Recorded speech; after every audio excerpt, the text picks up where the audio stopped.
Hey Sagittarius, today we're doing your love read. This is for anyone Sun, Moon, Rising, and Venus in the sign of Sag, also known as a general read. So we have love yourself first and wedding. And I really just think this is the wedding, the marriage, the married couple here that we're talking about. We have trust and we have playfulness.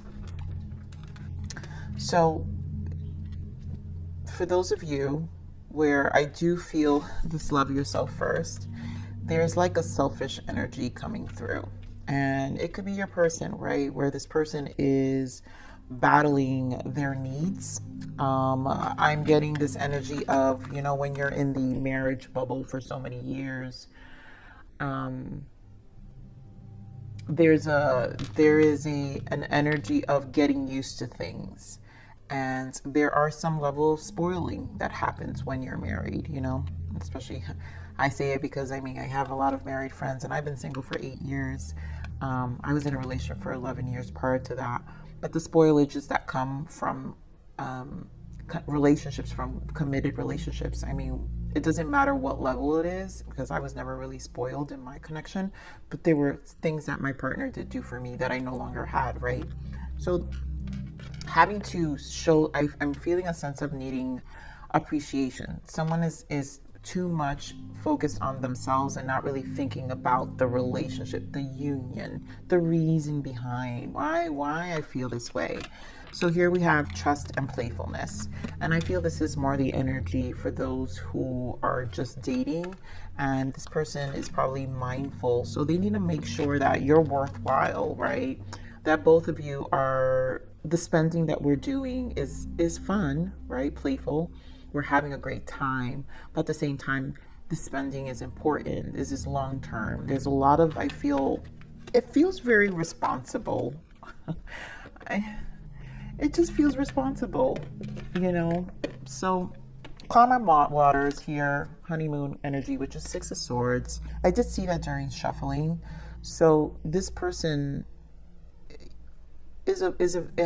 I also want to say, some of you, I did see the King of Swords. So some of you could be dealing with this is why they're probably detached from like specific things, and why they're so logical about decisions. It could be an air sign, Aquarius, Gemini, Libra.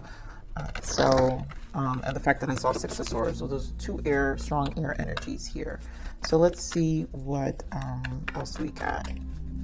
Ooh, fires. You guys are giving me really, really hard reads. Like, so much going on.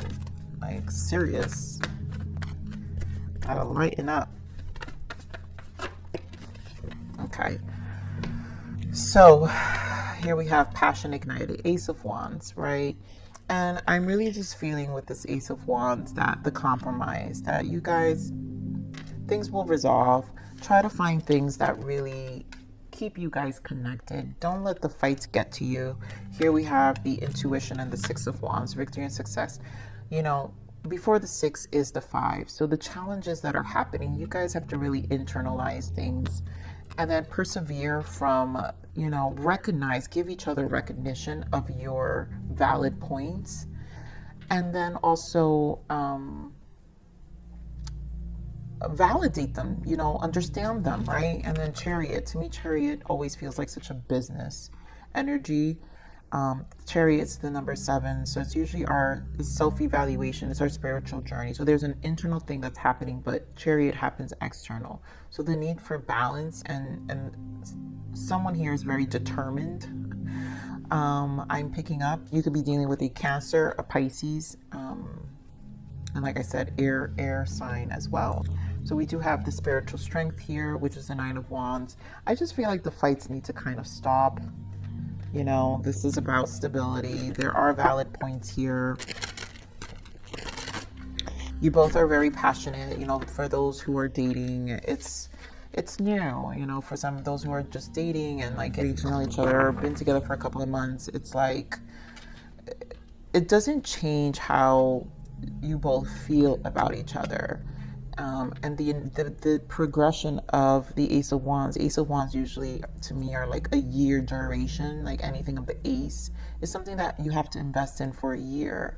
And your soul is investing. If you're passionate about something, you're gonna give it You're going to give it its understanding, and on a soul level, right? Soul is depths. It has to have some depths.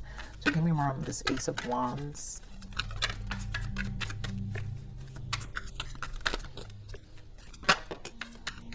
Yeah, see, Seven of Pentacles. It's like you reap what you sow. And there is a need to collaborate here, of understanding what you both want to reap. And we want to sow. So we're both, right? Sow and reap, right? So it needs to be aligned. And you both, again, it's like I was saying, a year commitment.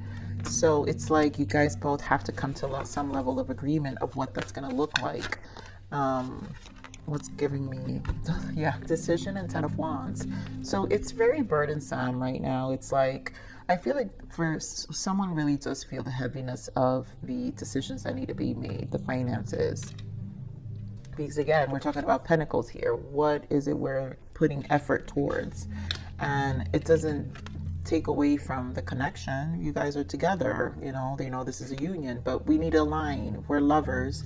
Lovers are spiritual union. The 6 to me is the highest level of a connection, right? This is the highest level of a connection. And we need to decide, because we're in it together.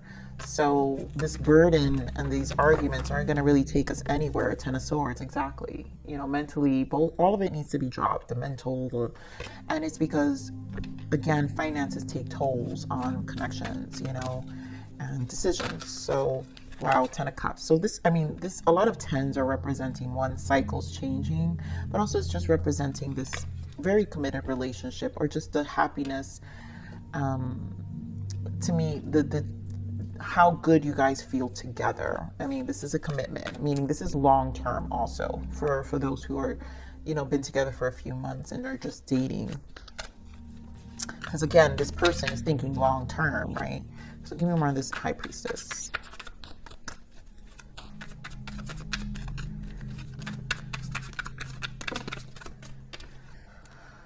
Yep, Knight of Pentacles, more Pentacles, and methodical. So this person again is there is a need to really think about things, I think, on both ends. So 2, High Priestess is 2. It represents duality. It represents choices, decisions. So this is a need to be smart with our decisions. The Knight of Pentacles, again, is strategic. It's methodical. It invests. It takes its time. And this is where this methodical thinking needs to happen within this connection. So give me more on the 6 of Wands.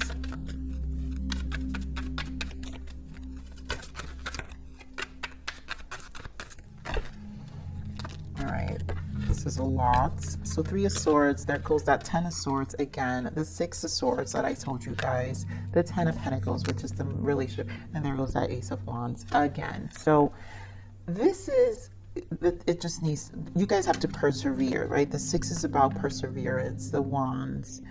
And this is a recognition of both your valid points. No more fighting, because the fighting isn't really necessary. This is about aligning, and you know, this isn't worth the friction and the separation and the arguments or sleeping on the other bed.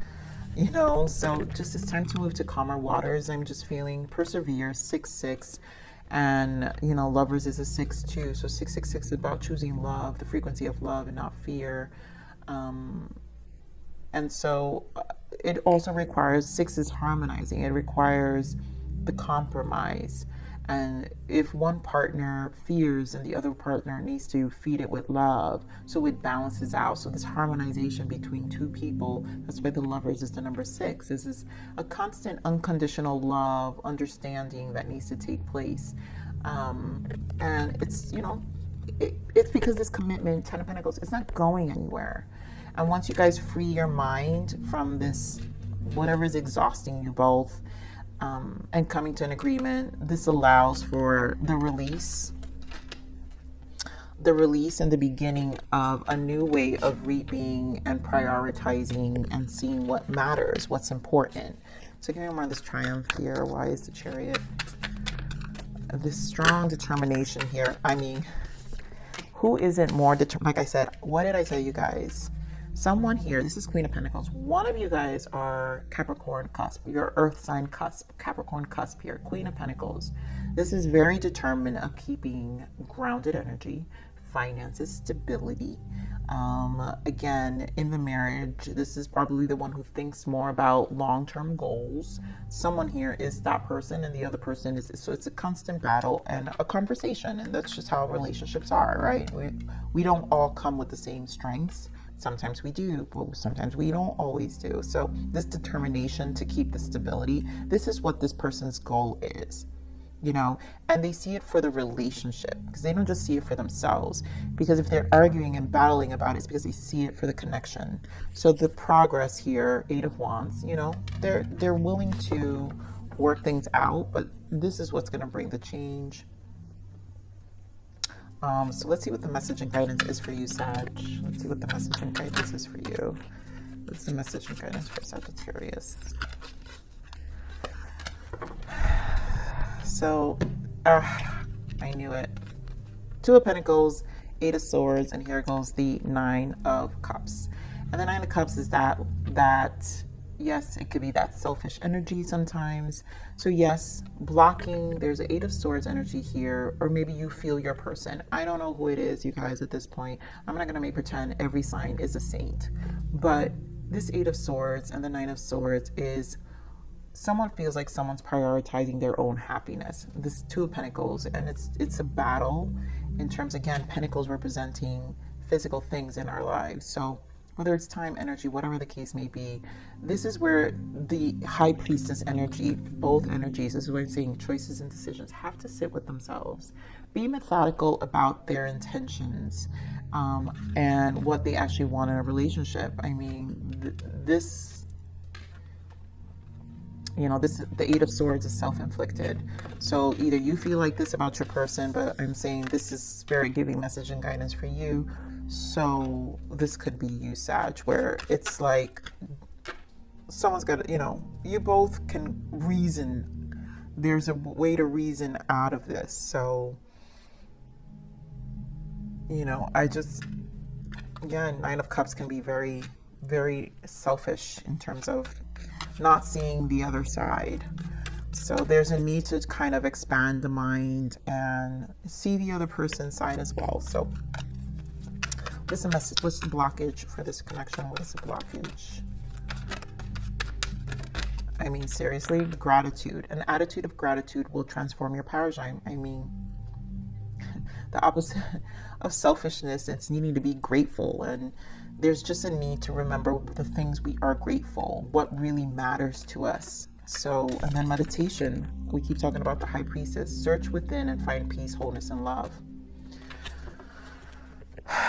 There's a need to really just find peace with this. There's love here. The fighting doesn't need to happen. You both need to be grateful for the things you do have. And there's just a need to practice some gratitude here. So, all right, let's see what the message and guidance is for you, Sagittarius. Healing. Solitude. This is a time to focus on you and heal your inner wounds, traumas, and inner child. Use this time to be by yourself and work on yourself. So that's that High Priestess energy. The solitude energy is the High Priestess energy, right? And so we tend to find out what is it that's triggering us, because 2 people are kind of triggered. So maybe the inner child for some of you is, you know, this can feel like, and this message may not be for everyone, but this can feel an energy of someone, this gratitude that the inner child, as a child, this person didn't receive much, and as an adult, like, have selfish tendencies because the deprivation of the inner child or the child, you know, their childhood. So there's a lot that needs to be thought out about, you know, why the need for such an argument like this. This is such a specific message, you guys. This really may not be for everyone, but I feel like Spirit is giving it to me for someone who's out there. So, all right. So we need one more guidance, Spirit, for Sagittarius. Thank you.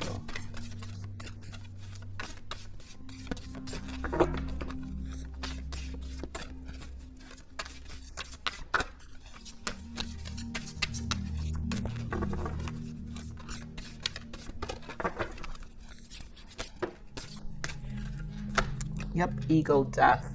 Like I said, this is like that Scorpio energy of transitions, of cycles closing, right? Of things shifting for us. But as my ego dies, my soul awakes to step forward. And there are parts, and this is the number 2. So again, methodical things that happen in the high priestess internally. With ourselves, where we need to question our own ego, right? 9 of Cups, the things that we're attached to. And I do feel that, you know, in terms of, like I said earlier, that for some of you, if it's a long-term relationship where you live together, you've been married for years, this happens in the little marriage bubble at times, where we kind of lose appreciation for our partner. And that's why Spirit is saying gratitude, because there are things that our partners do bring to the table. Now, if your person is selfish, this is not for reading for someone who is toxic and completely selfish.